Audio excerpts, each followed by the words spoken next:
میں کسی زمانے میں یورپ کے ایک ملک میں گیا ہوا تھا، تو میرے جو میزبان تھے وہ ذرا آزاد خیال قسم کے لوگ تھے، تو ایسی مزاحیہ مجھے کہنے لگے کہ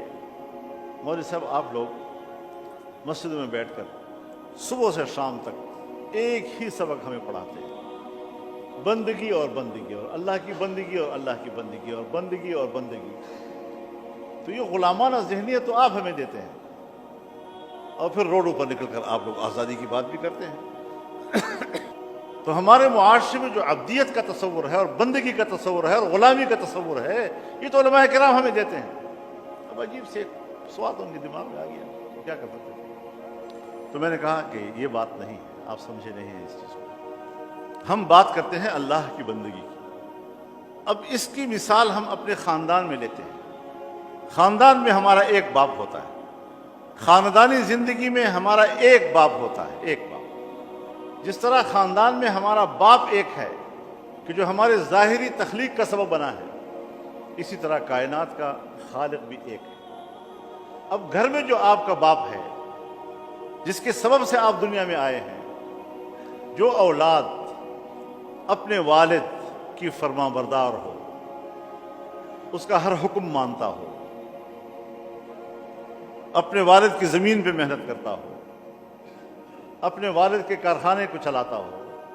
اس کے دفتر کو چلاتا ہو، اس کی دکان پہ بیٹھتا ہو، ہمارے معاشرے میں والد کی جگہ کام کرنا، چاہے زمین میں ہو، چاہے کارخانے میں ہو، چاہے دفتر میں ہو، جہاں بھی ہو، اس کو ہم مزدور اور ملازم نہیں کہا کرتے۔ اس اولاد کو ہم اپنی جائیداد کا مالک کہا کرتے۔ ہاں، بہت سے معاشی مجبوریاں ایسی آ جاتی ہیں کہ ہمیں ایک طاقتور کے سائے میں جانا پڑتا ہے،